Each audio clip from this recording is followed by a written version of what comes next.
Alors, bienvenue à tous au groupe de l'Alliance chrétienne et missionnaire de Lévis de Montmagny, ainsi que tous ceux qui nous écoutent de la maison. On est lundi le 26 avril et c'est la capsule numéro 6 de Mon âme a soif de toi.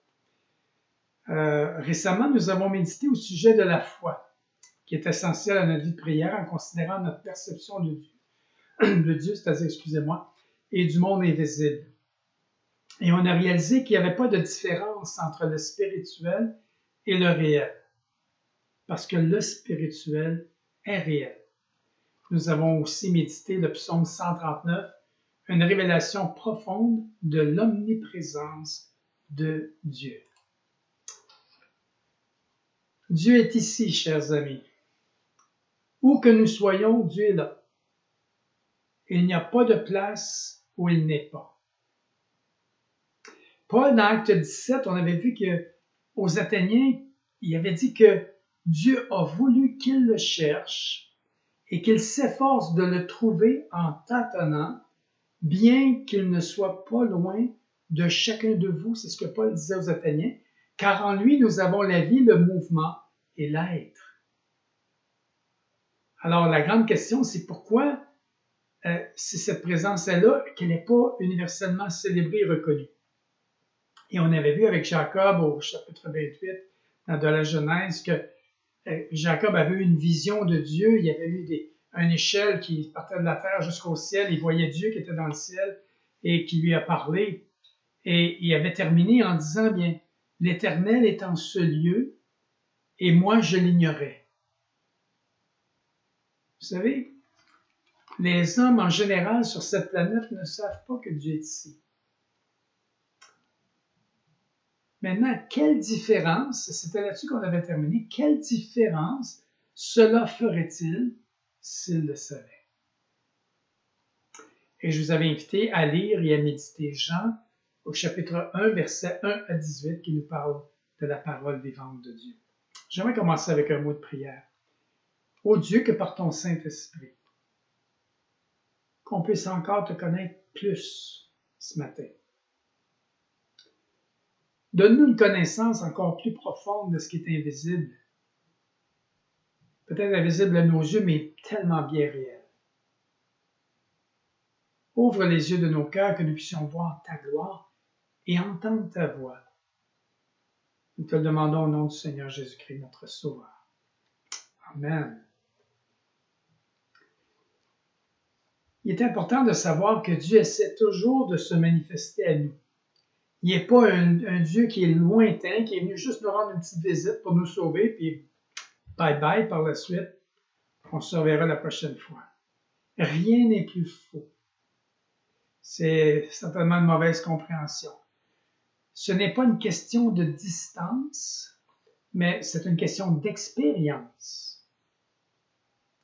Prenez l'exemple quand on dit se sentir proche ou éloigné de Dieu. On va utiliser ce terme-là parfois entre chrétiens. C'est un langage de relation humaine, n'est-ce pas? Je pourrais vous donner l'exemple, mettons, avec ma fille. Je sens que ma fille s'approche de moi en vieillissant. Je vous exprimerai cela. Et pourtant, vous sauriez que ma fille a vécu à mes côtés depuis sa naissance et que je n'ai jamais été absent de la maison de toute sa vie à elle. Alors, à quoi je ferai allusion à ce moment-là? Ici, je parlerai d'expérience. Je voudrais dire que ma relation avec ma fille est devenue plus profonde, plus connectée ensemble alors qu'elle vieillit. C'est même pareil quand nous chantons une des chansons de... son prénom, c'est Luc, je n'ai pas son nom de famille dans ma tête, mais « Je veux me rapprocher de toi, Jésus ». Vous vous souvenez de ce chant-là? « Je veux me rapprocher de toi, Jésus, je veux goûter à ta présence. » Là aussi, c'est pas une question de proximité, mais c'est une question de relation. Dans son omniprésence, parfaitement proche de nous, je dirais que Dieu est tellement proche qu'il connaît toutes nos pensées, même les plus secrètes. Pensez ceci, que Dieu nous demande de confesser nos péchés. Je pense que vous allez être d'accord avec moi que Dieu connaît toutes choses. Il sait exactement ce qu'on a commis comme péché. C'est exactement là où on a dévié de sa volonté. Il les connaît d'avance. Oui, parce qu'il est Dieu et il sait tout. Mais pourquoi me demande-t-il de confesser à ce moment-là? Alors, quand je me confesse, c'est que je viens dire exactement la même chose que Dieu. Je viens reconnaître son omniprésence. Je viens de reconnaître que Dieu était parfaitement là. Il savait toutes ces choses-là et je me mets en accord avec lui. Je veux marcher dans la vérité. Je veux marcher dans la lumière avec Jésus. Je dis à Jésus, Seigneur, je te demande pardon. J'ai commis ce péché-là. Ça, c'est le désir de Dieu. Qu'on affirme sa omniprésence et qu'on affirme là où on est indépendant de lui et qu'on veuille se reconnecter avec lui en venant à la croix, afin que le sang précieux de Jésus nous couvre et nous lave et qu'on puisse retrouver notre communion avec Dieu. Maintenant, on va aller dans notre méditation de Jean 1, on va lire versets 1 à 18. Je vous les avais déjà lus, vous les avez déjà médités. Je vais juste faire un court survol. Du verset 1 au verset 5, on nous parle de la divinité de Jésus. Alors, le Fils de Dieu est appelé la parole. Intéressant, hein?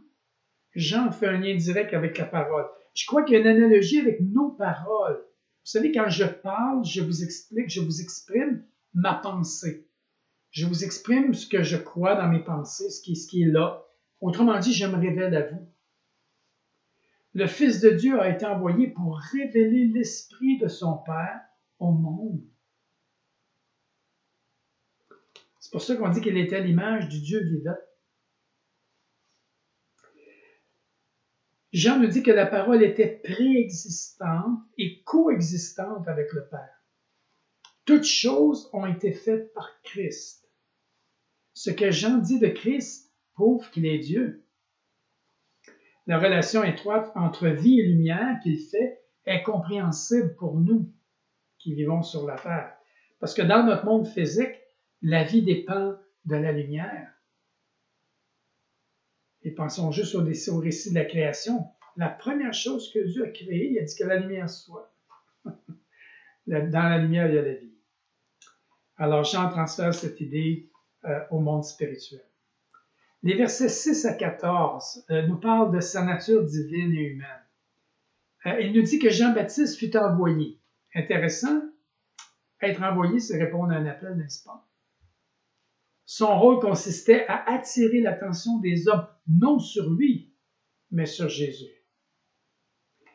La véritable lumière est donnée aux hommes, afin que tout homme soit éclairé. C'est ce que Jean nous dit. Donc, c'était disponible à tous les hommes. En éclairant, Jésus révèle notre vraie nature à tous. Il a mis en évidence nos imperfections. Prenons juste l'exemple d'une pièce qui est dans la noirceur, que ça fait longtemps, une espèce de grenier, c'est l'exemple. Vous arrivez dans le grenier, que ça fait longtemps que vous n'êtes pas allé là, et vous ouvrez la lumière. Alors, au milieu des ténèbres apparaît la lumière, et qu'est-ce que vous voyez? Toute la poussière et tout qui est un peu partout sur les meubles et sur tous les objets, même sur le plancher. Ça fait voir les imperfections. C'est une bonne chose. Jésus est venu pour laver nos péchés, nos imperfections. C'est dit qu'elle est venue chez les siens. On parle d'Israël. Mais en même temps, dans ma Louis II, il y a une note qui nous dit que ça peut être traduit aussi par « Elle est venue, la parole, chez ce qui était sien ». Je trouve ça intéressant de réaliser que les siens, à la base, effectivement, c'est le peuple juif, parce que Jésus, c'est ceux pour qui il était venu à la base. Mais les siens, c'était aussi tous ceux qui l'avaient créé. C'était aussi vous et moi. Donc, de dire qu'il était venu chez ce qui était sien, ce qui lui appartenait, est aussi excessivement intéressant et bon. Dans le sens que dans le monde qui lui appartient, tout simplement. Mais c'est dit qu'ils ne l'ont point reçu. Et encore aujourd'hui, il y en a énormément qui ne le reçoivent point. Le refus de recevoir Christ est une responsabilité qui est personnelle. Dieu nous a donné la liberté. On entend le message, beaucoup vont entendre, mais il n'y en a pas beaucoup qui vont être appelés. Il n'y en a pas beaucoup qui vont recevoir le message, y croire vraiment et le recevoir. Ensuite, on continue du verset 14 au verset 18. Là, on nous parle vraiment de l'humanité de Jésus-Christ. On parle de l'incarnation de la parole. Il avait toujours existé comme le Fils de Dieu. Il était avec Dieu de toute éternité auprès de son Père au ciel. Mais maintenant, il avait accepté de venir dans le monde dans un corps d'homme. Et ce qui est intéressant dans l'Ancien Testament, on a parlé du Messie qui allait venir, qui allait naître, qui allait s'appeler Emmanuel, qui veut dire Dieu parmi nous, Dieu parmi les hommes. Alors, c'est dit que Jean-Baptiste lui a rendu témoignage par son message, et spécialement au moment du baptême de Christ, j'oserais dire, je crois du moins, lorsque l'Esprit est descendu du ciel et que Dieu a parlé. L'Esprit est descendu, c'est-à-dire sous la forme d'une colombe lorsqu'il était baptisé, et Dieu a parlé des cieux. Dieu a parlé 2 fois là et à la transfiguration. Maintenant, regardez ce que Dieu a dit. Celui-ci est mon Fils, bien-aimé, celui qui fait toute ma joie. Alors, pourquoi faisait-il la joie de son Père? Je pense que vous vous en doutez. C'est parce que Jésus avait accepté de s'incarner, de venir dans le monde, dans un corps d'homme pour vous, pour moi, afin d'être le sacrifice parfait, pour que nous puissions être rachetés, que nous puissions goûter la rédemption, le rachat de Dieu, l'amour de Dieu, et être graciés, et devenir ses enfants, être des enfants d'adoption. Et c'est dit, et nous avons reçu de sa plénitude et grâce pour grâce. Quelle parole extraordinaire. Tous ceux qui croient au Seigneur Jésus reçoivent de sa plénitude une puissance spirituelle. Jean-Baptiste avait dit de Jésus, il dit, moi je vous baptise d'eau pour le pardon des péchés, mais lui, celui qui s'en vient est plus grand que moi, il vous baptisera du Saint-Esprit. Toute la plénitude de Dieu, de l'Esprit de Dieu. Il a déversé sur nous l'une après l'autre ses bénédictions et ses faveurs imméritées. Grâce pour grâce. Alors, en résumé, Dieu crée par sa parole, il parle aux hommes par elle. Comme nous exprimons nos pensées par des mots, de la même manière, Dieu se révèle. Il révèle son nom, sa personne, sa volonté par sa parole.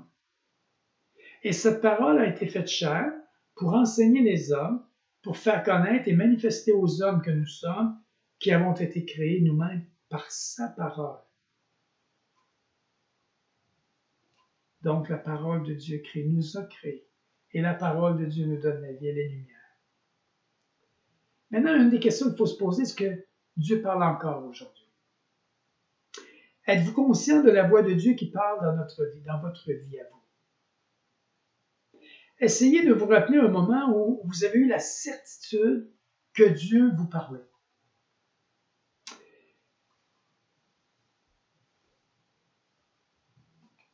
Moi, quand j'ai cru à l'Évangile, je peux vous donner quelques exemples dans ma propre vie, quand j'ai cru à l'Évangile, je savais que c'était Dieu qui me parlait.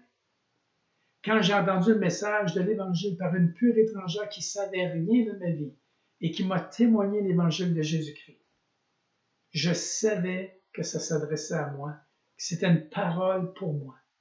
J'étais conscient et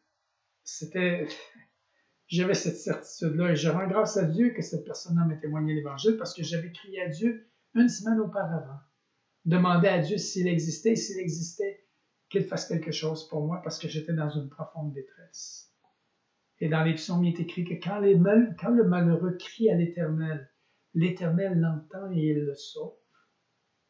Et s'il y en a quelqu'un qui m'écoute aujourd'hui et qui entend cela, mais qui n'a jamais mis sa foi en Jésus, je vous invite à crier à lui. Je vous invite à lui demander de venir changer votre vie, de venir pardonner vos péchés, de vous accorder la grâce d'une nouvelle vie.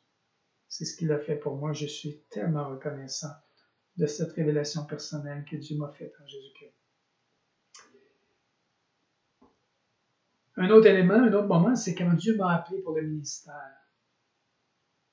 Dieu m'avait parlé, j'étais seul dans le début de la nuit, j'étais en train de finir ma synthèse à l'université et Dieu m'a vraiment parlé. Et il m'a demandé, es-tu prête à tout abandonner? ton travail, ta sécurité financière, ta réputation, tout ce que ça me procurait. Es-tu prête à tout abandonner ça pour me servir à temps plein? Je savais encore là que c'était Dieu qui me parlait. Toute la Bible soutient cette idée-là. Hein?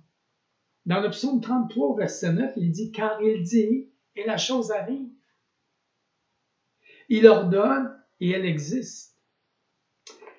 La cause naturelle est la voix vivante de Dieu. » Et Jésus a dit « Ces paroles que je vous dis, qu'il nous disait de sa bouche, sont esprit et vie. » Alléluia. La vie est dans les mots prononcés à haute voix. Jésus avait parlé. Jésus avait proclamé la vérité. Notre part à nous, c'était de croire dans ce que Jésus disait. C'est pour ça qu'il disait « Ta foi t'a sauvé », parce que les gens avaient cru dans la personne de Jésus. Avaient cru dans ses paroles, et en croyant dans ses paroles, ils croyaient dans sa personne, dans qui il était. Et il était parfaitement Dieu. Maintenant, pourquoi certaines personnes vivent-elles cette relation intime avec Dieu d'une manière que les autres ne la vivent pas? Vous savez, ceux qu'on appelle un peu des héros de la foi. Est-ce que c'était des personnes qui étaient si différentes de nous? Souvent, on a l'impression qu'ils étaient exceptionnels, qu'ils étaient uniques. On peut penser à Moïse et à Ésaïe, à titre d'exemple, ou à Élie et David, le roi David, à l'apôtre Jean et Paul, qui étaient deux apôtres, et Calvin, plus proche de nous, Hudson Taylor, George Mueller, tous ces hommes-là qui ont laissé une marque extraordinaire dans la vie des gens de leur temps, dans leur époque. Maintenant, je veux vous rappeler une chose, c'était toutes des personnes comme nous. C'était toutes des personnes comme nous. Et elles étaient très différentes, bien sûr, de par leur éducation, leur tempérament, leurs habitudes de vie, leur qualité personnelle. Mais ils ont tous eu une profonde expérience de vie spirituelle avec Dieu. Et c'est toujours excitant d'entendre leurs témoignages, de lire leur vie. Et la question qu'on doit se poser, c'est qu'est-ce qu'ils avaient de spécial en bout de ligne? Qu'est-ce qu'ils avaient de commun, en quelque part, qui a fait qu'il y avait cette relation si profonde avec Dieu, si personnelle, si enviable, je dirais. La qualité qu'ils avaient en commun, qui était vitale, c'était, je crois, vraiment leur réceptivité spirituelle. C'était des hommes qui étaient à l'écoute de Dieu. C'était des hommes de prière. C'était des hommes qui questionnaient Dieu. Dieu, qu'est-ce que tu veux que je fasse maintenant? J'ai besoin de toi, là, je ne sais pas où je m'en vais. Seigneur, éclaire mon chemin. Ils ont connu des miracles, ils ont vu Dieu agir, ils ont entendu Dieu leur parler, mais ils ont été des hommes d'obéissance, des hommes d'engagement. Ils sont allés jusqu'au bout. La question que j'aimerais vous poser ce matin, laissez-vous assez de place dans votre vie pour écouter la voix de Dieu? Et je peux vous dire que c'est mon propre défi, de laisser suffisamment de place à Dieu dans ma vie de prière, dans mes temps avec lui, des temps où je m'arrête pour écouter, pour lire sa parole et l'écouter. C'est probablement la partie la plus importante de ma journée. Avez-vous ces moments-là d'écoute avec Dieu? Écoutez cette parole-là ce matin pour vous et moi. Dans le psaume 46 au verset 10, Dieu nous dit ceci, il nous parle à vous et moi. Arrêtez et sachez que je suis Dieu. Je domine sur les nations, je domine sur la terre. Arrêtez et sachez.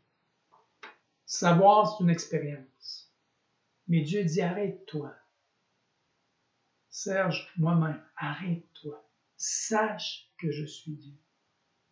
Vis ce temps-là avec moi, vis cette expérience-là avec moi.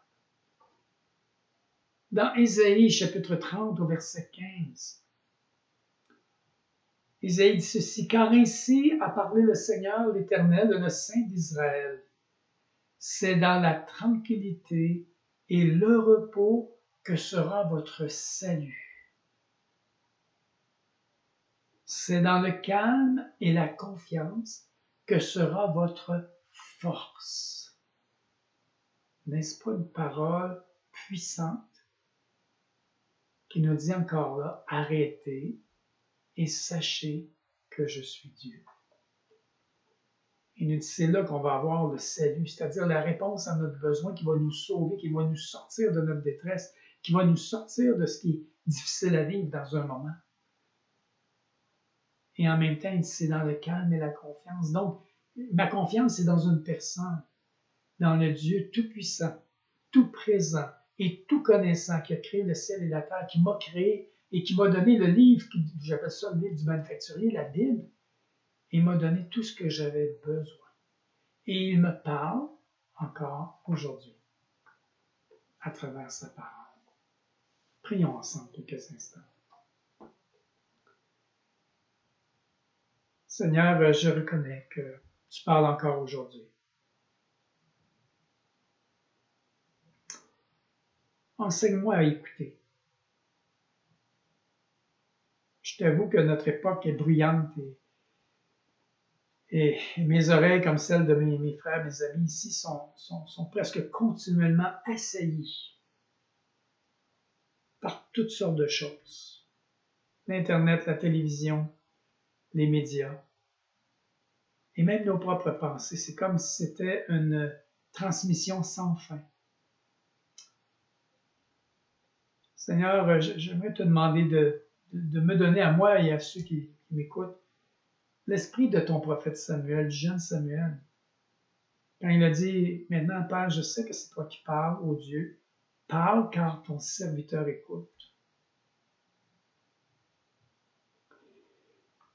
Laisse-moi t'entendre parler dans mon cœur.